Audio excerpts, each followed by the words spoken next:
Passa do lado do Lula. Nós tinha 3 caras. Não abria a barreira não. Não, a bola deu a curva, era pra ter dado mais um. Não, abriu não, lá atrás. Tinha 3 caras e a bola ainda passou assim. Lá atrás, pô. Pode lá do goleiro, o goleiro não pegou. Na malinha tinha não, porque tinha 2 na frente. Eu digo direto, porra, quando vai bater um... Olha o que é que eu digo direto, quando vai bater uma falta, fica um de um pau, o outro no outro, o cara só manda pra tirar fino no pau da trave. Não fica ninguém, é a mesma coisa outro jeito, quando é pra marcar, marca os dois lados, pô. Eu sempre falo nossa barreira toda vez. Se você não dá barreira, fica olhando pra bola. E se ela vier aqui do lado, dá tempo você botar até pelo menos a cana pra pegar. Não, o Lula tá olhando pro lado da As bolas que nós queremos pegar de barreira, só quer mandar colocada. Manda ela assim, ó. Um vai pro canto assim, do pé, que nem eu faço. Foi o que não disse, fica no pé da trave.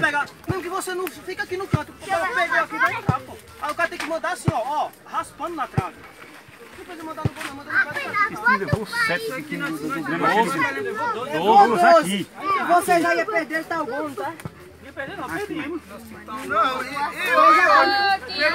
Vou passar lá e vou mandar. Não, jogou, rapaz. Ele só deu 3 chutes pro gol, foram 3. Beleza. Nós chegamos já lá.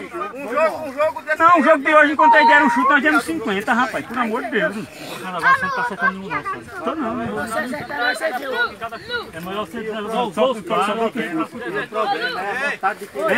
Agora o que eu dei pro Danilo, se passa, era ele e a trave. Não, mas eu toquei, pô. Eu toquei com consciência. Na hora que o Edinho puxou, que voltou cruzando. Uma pada. Se fizer isso toda vez que vinha com uma bola que eu disse pra ele, rapaz. Muitas bolas ali. Senta, Divan. Olha, muitas bolas ali, ó. Senta, Divan. O que tá fazendo em pé? O Lula não tá na frente. Sente. Quem tá sentado? Pra chegar batendo. Pega agora, Fica lá. Depois vem aqui, ó. O peixe que ele deu. Aquela bola. Pega ele, ajeitar ele. Então não tem pé, não. Pega a bola.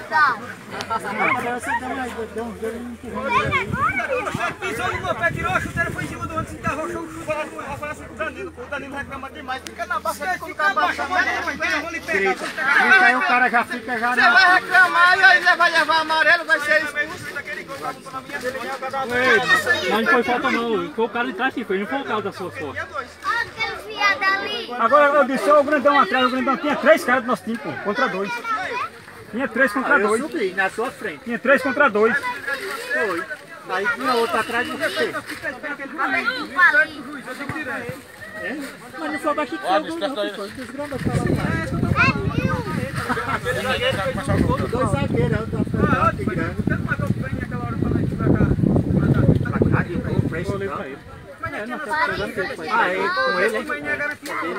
Não, isso aqui é outro jogo, eles já vão lá pra receber a garantia lá. O velho foi pra um jogo festa, pô. Mas o velho quando nós jura? Sim, o velho goleiro. Ah, sim, o velho. Viu, Jura? Ô, Jura. E pra onde? Aquele velho. Ei, pegar a garantia. É gol, não pegar a garantia. Eu tô dizendo, ele tá defendendo a garantia, mas depois você tá dando a garantia. Eu vou logo avisar, dia 7 eu não venho não. Outro mês. Foi. Mas ele já explicou pra nós lá, dizendo que era pra depois nós vir buscar a garantia. Foi, ele falou pra mim também, o velho parou. Não. O velho... Não, pô, eu vou receber sim. Não, rapaz. Não, pô. Nós vamos receber desse time. Aí o dia vai... Isso, depois vai ficar lá. É um jogo extra isso aqui. Aí depois nós vimos pra pegar o do velho. Escutação direito, ele disse assim, depois eu marco com você pra vocês buscar a garantia. Não, tá bom. Pensei que ia sair sem garantia. Olha, Ai, dá um gongo. Dá um gongo do cara. É Vincedo. Esse palhaço fica assim, Vocês, a conversa de vocês é essa, agora vocês chamam pra lá. Eu vim pra fumar bagaceiro, mas quando eu viro a cama com arara... Todo mundo dizia não tem moto, outro não tem. Oi.